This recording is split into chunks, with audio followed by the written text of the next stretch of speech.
क्योंकि यहाँ पे हमारा मेन फोकस ये रहता है कि हम इसी चीज़ के लिए ही यहाँ पे हैं। तो वो चीज़ हम करते हैं एट एनी कॉस्ट। कोई भी नहीं कर सकता है पूरे टाइम से पढ़ रहे हो, ऐसा नहीं है। माइंड को भी रिलैक्स चाहिए। हाँ, लेकिन मैं जिन लोग को जानती हूँ उसमें से कुछ लोगों ने अपना रूम रेंट कम किया है। बाकी तो यही है कि हम कह नहीं सकते कि कहाँ पे क्या है, कहाँ पे क्या नहीं है। नमस्कार दोस्तों, स्वागत है आपका और इंस्पायरिंग और इन्फॉर्मेटिव वीडियो में। आज हमारे साथ एक मैम है, इनसे हम बातचीत करेंगे।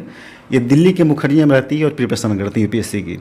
लॉकडाउन लगा हुआ है, पेंडेमिक में पूरा देश परेशान है, लेकिन ये मैम एक शिद्दत के साथ अभी प्रिपरेशन में लगी हुई है। तो इनसे हम बातचीत करेंगे कि इनका मोटिवेशन क्या रहा है, ये क्यों घर पे नहीं गई, यहाँ क्या कॉजेज रहेंगे, यहाँ पे रह के तैयारी कर रहे हैं। बात स्टार्ट करने से पहले आप सभी से रिक्वेस्ट है कि वीडियो को लाइक करें, शेयर करें। चैनल पहली बार आए हैं तो चैनल को सब्सक्राइब करना ना भूलें। मैम, आपका नाम, आपका बेसिक इन्फॉर्मेशन। हेलो, मैं सुप्रिया तिवारी हूँ। मैं उत्तर प्रदेश से बिलोंग करती हूँ। मैम, जैसे कि लॉकडाउन लगा हुआ है, पेंडेमिक भी है, लेकिन ये मोटिवेशन कहाँ से आ रहा है आप लोगों के अंदर, यूपीएससी एस्पिरेंट के अंदर, कि मतलब बहुत स्टूडेंट हैं यहाँ पे कि नहीं गए घर पे, तो आखिर मोटिवेशन क्या है? हाँ, ये आपने बहुत अच्छा क्वेश्चन किया ज्योति जी। जैसा कि आप बता रहे हैं, लॉकडाउन लगा हुआ है, सबको पता है। और कंडीशन ये है कि लोगों का जो मेंटल स्टेटस है, सच में अचानक से ये अनएक्सपेक्टेड चीज़ें हमारे साथ हो रही हैं, जो भी आज के डेट में हो रही हैं। क्योंकि कैजुअलिटी रेट अभी बहुत ज़्यादा है लोगों के अंदर, और भी ज़्यादा डर बन गया है, जैसा अभी मैं भी फेस कर रही थी कुछ दिन पहले तक। तो इसमें ये हुआ है कि जैसा कि प्रिपरेशन तो हमें करनी है, चाहे आपकी कंडीशन चाहे जो भी हो, चाहे आप यहाँ रह के करिए, चाहे आप घर पे रह के करिए, कहीं भी करिए। हाँ, मैंने डिसीजन इसलिए यहाँ पे रहने का लिया क्योंकि घर पे लास्ट टाइम जब पेंडेमिक था और काफ़ी लंबे टाइम तक, जब से मैं प्रिपरेशन स्टार्ट करने की सोची, तब से अभी में लास्ट टाइम में जब मैं घर गई तो काफ़ी लंबे टाइम तक रही। तो उसमें मैंने ये देखा कि मैं ना बुक से शिफ्ट होकर के अपने लग्जरियस लाइफ में जा, हाँ ठीक है, खाना खा रही हूँ, माँ खाना बना रही है और सो रही हूँ, उठ रही हूँ। मतलब मैं भूल गई थी कि यार मैंने कोई टारगेट किया था अपनी लाइफ का। तो उस चीज़ का मेरे माइंड में तो था। जब इस बार मुझे ऐसी सारी चीज़ें फिर से आने लगे और सारे लोग, बहुत से लोग मेरे साथ के लोग जा चुके हैं, तो मुझे लगा कि यार मुझे फिर से वही सारी चीज़ें होंगी और इससे क्या होगा, मेरा टाइम लॉस होगा। तो मैं इस बेटर की वहाँ जाने से अच्छा है मैं वहाँ का ही माहौल, अपने जो भी चीज़ बेसिक नीड्स है, जो भी चीज़ें ज़रूरत है, वो यहाँ पे रख लूँ और मैं यहीं पे प्रिपरेशन करूँ। क्योंकि यहाँ पे हमारा मेन फोकस ये रहता है कि हम इसी चीज़ के लिए ही यहाँ पे हैं। तो वो चीज़ हम करते हैं एट एनी कॉस्ट। मैम, जैसे कि इसमें बहुत प्रेशर होगा, सबके ऊपर है। आप एस्पिरेंट हो, आपके ऊपर प्रेशर होगा। यहाँ के सब बुक शॉप वगैरह भी बंद हैं, मार्केट भी बंद है। तो इस समय मुखर्जी नगर में जो यूपीएससी के एस्पिरेंट हैं आप लोग जैसे, तो उनको बेसिकली क्या क्या समस्याओं का सामना करना पड़ रहा है? देखिए, पहली बात तो मैं ये बताऊं कि जो बच्चे थे, जैसे हम लोग थे, तो क्या होता था कि जो हमारी जो पहले की रूटीन थी वो तो चेंज हो चुकी है पूरी तरीके से। और रही बात यहाँ पे जो इसेंशियल चीज़ें हैं वो तो हमें इजीली मिल जा रही है। मार्केट की आपने बात किया तो मार्केट देखिए लोग नहीं जा रहे हैं। मैं ही मुखर्जी नगर आई थिंक 3-4 दिन पहले गई थी, तो वहाँ पर बुक्स वगैरह तो नहीं मिल रही। कुछ बुक मैं लेने के गई थी तो वहाँ पे कुछ शॉप बंद है और कुछ जो खुली है वहाँ पे सारी चीज़ें नहीं अवेलेबल हैं। बेसिक चीज़ों की आप बात कर रहे हैं तो जो हमारे खाने पीने की चीज़ें तो मिल जा रही हैं। हाँ, पहले जैसा माहौल नहीं है जो हुआ करता था मुखर्जी नगर में। एक पॉजिटिविटी थी, यहाँ पे हर एक चीज़ खाली हो चुकी है। इसमें मेंटल प्रेशर, जो सबसे बड़ा आज के डेट में चैलेंज हम लोग फेस कर रहे हैं, वो मेंटल प्रेशर है, बहुत ज़्यादा है।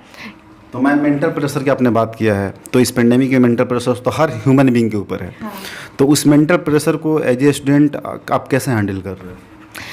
मैं अगर मेंटल प्रेशर की बात करूँ हैंडल, तो देखिए जो हम लोग कर रहे थे तो वो कर ही रहे थे। हाँ, इस चीज़ में एक चीज़ बहुत अच्छी मैंने देखा, मैं भी डाउन हुई थी, बहुत परेशान हो रही थी, but every coin has a two face, right. हर सिक्के के दो पहलू हैं। तो उसमें मुझे ये लगा कि ये टाइम ऐसा भी है कि कुछ नई चीज़ सीख सकते हैं, क्योंकि हमारे पास बहुत ज़्यादा टाइम है। पहले जो मेरी रूटीन हुआ करती थी, मैं शाम को बाहर निकल जाती थी। हाँ, मुझे जैसे पार्क में जाना, एक्सरसाइज करना, ये सब बहुत पसंद है, तो मैं जाती रहती थी। अब वो टाइम क्या है कि अब तो पूरी तरह से रूम में हूँ, तो मैं कुछ नई हॉबी, लाइक मैं तो अपने लिए स्केचिंग करने में मुझे पता चला, अच्छा मैं स्केचिंग भी कर सकती हूँ, तो मुझे एक नई, अपने बारे में एक नई चीज़ें पता चली, तो ये एक पॉजिटिव था। कुकिंग में था, कुकिंग भी मैं कर रही हूँ, अपने आप को पॉजिटिव रखने के लिए नई नई चीज़ें खा रही हूँ, नई नई चीज़ें बना रही हूँ। और भी ऐसे लोग बहुत सारी चीज़ें कर सकते हैं। लाइक मेरा कहने का मतलब ये है कि ये समय है खुद को जानने का। आपके पास बहुत समय, आप खुद को पहचान सकते हैं। अगर आप बिल्कुल पढ़ाई के साथ, सिर्फ आप पूरे टाइम पढ़ाई नहीं कोई कर सकता है, कोई भी नहीं कर सकता है पूरे टाइम से पढ़ रहे हो, ऐसा नहीं है। माइंड को भी रिलैक्स चाहिए। और यहाँ पे चूंकि स्टूडेंट सबके पास वो टीवी नहीं होगा, वो घर जैसा माहौल, अब तो वो गैदरिंग भी नहीं होती थी जो दोस्तों के साथ हम करते थे। तो ये टाइम है कुछ नया करने का, कुछ नई चीज़ सीखने का। ओके। सो मैम, ये जैसा कि आप बताया कि इसे कि नया करने का समय है इस पैंडेमिक में, इस लॉकडाउन में, तो अगर मैं सुबह से आपका रात सोने तक यदि टाइम टेबल पूछूं कि कैसे आप इसको मैनेज कर रहे हो टाइम टेबल में, तो कैसे आप इसको कर रहे हो, रूटीन क्या है? रूटीन देखिए, पहला तो मेरा टारगेट जो प्रायोरिटी मेरी सेट है, मेरा अपना प्रिपरेशन है, चूँकि मैं यूपीएससी की और प्लस स्टेट पीसीएस की फोकस कर रही हूँ, और एग्ज़ाम चूँकि अब एक्सटेंड भी हो गया है, जैसा अभी लास्ट नोटिफिकेशन आया है, तो मुझे थोड़ा और टाइम मिल गया, तो मैं अपना पीटी प्लस मेन साथ में लेके चल रही हूँ, और प्रिपरेशन जो भी मेरा अपना जो मैंने सेल्फ नोट्स बनाए उनको रिवीजन करती हूँ, कुछ राइटिंग भी करती हूँ।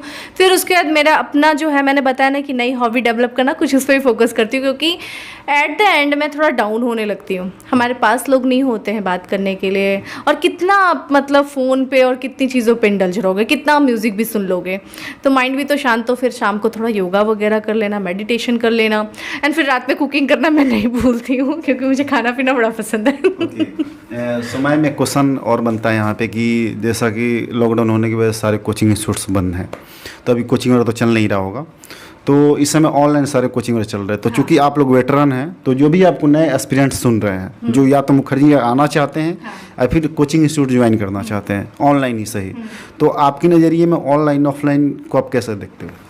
देखिए, ऑनलाइन हो चाहे ऑफलाइन हो, ये पर्सन टू पर्सन वेरी करता है, राइट।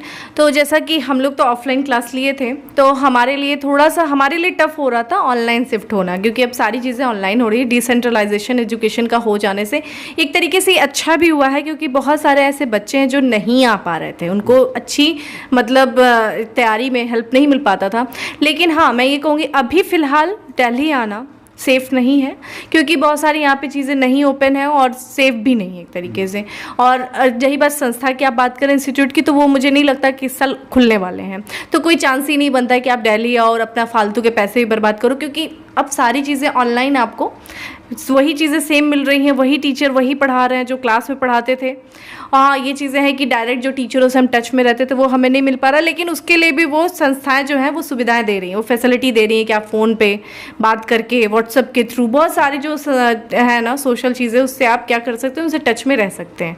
तो मेरे साथ भी यही हो रहा है। और रही बात ऑनलाइन एंड ऑफलाइन की जो आपने बात किया, तो वो होता है ना कि शिफ्ट करने के बाद आप जिसको आदत बना लो। हम भी थे, ऑफलाइन थे, लेकिन जब हम ऑनलाइन है तो आज के डेट में मुझे ऑनलाइन ही चीज़ें अच्छी लग रही है, क्योंकि मुझे सारी चीज़ें वहाँ पे मिल जा रही हैं। एक इतनी सी ना, कहते हैं कि छोटी सी इन्फॉर्मेशन, हर चीज़ बहुत अच्छे से मिल रही है, चाहे मुझे जो कुछ भी चाहिए।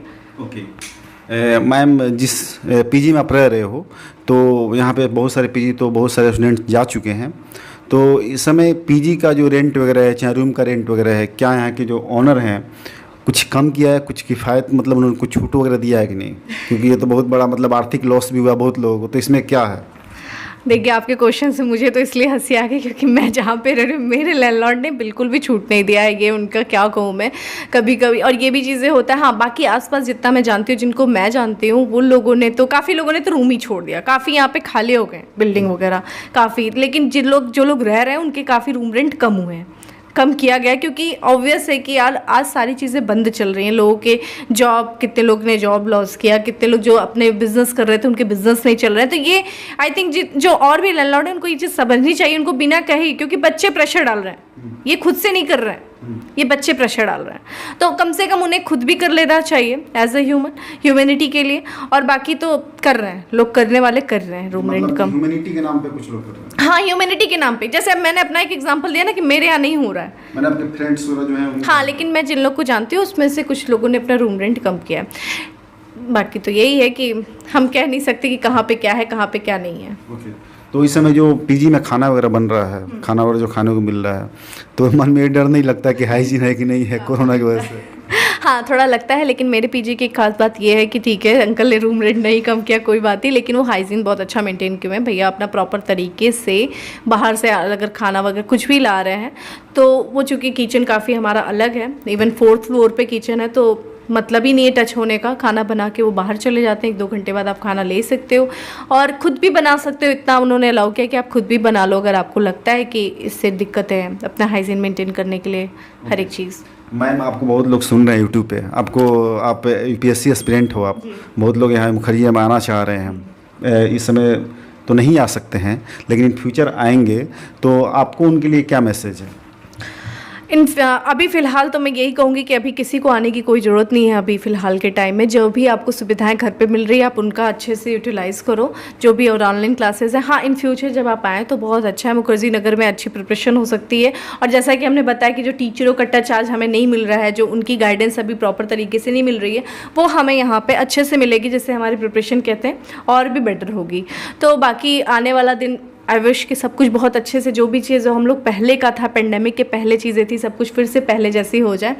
बाकी सारी चीज़ें अच्छी हैं, प्रिपरेशन के लिए बहुत अच्छी जगह है दिल्ली, आ सकते हैं आप लोग। Okay ma'am, thank you so much अपना कीमती समय निकाल मुझसे बात करने के लिए। Thank you. दोस्तों, उम्मीद करता हूँ कि वीडियो आपको काफ़ी अच्छी लगी होगी, इन्फॉर्मेटिव लगी होगी कि लॉकडाउन में, इस पेंडेमिक में यूपीएससी एस्पिरेंट किस तरीके से के मुखर्जी में तैयारी कर रहे हैं। तो वीडियो अच्छी लगी हो तो वीडियो को लाइक करें और शेयर करें, और चैनल पहली बार चैनल को सब्सक्राइब करना ना भूलें। मिलते हैं किसी और नए इंस्पायरिंग और इन्फॉर्मेटिव वीडियो में।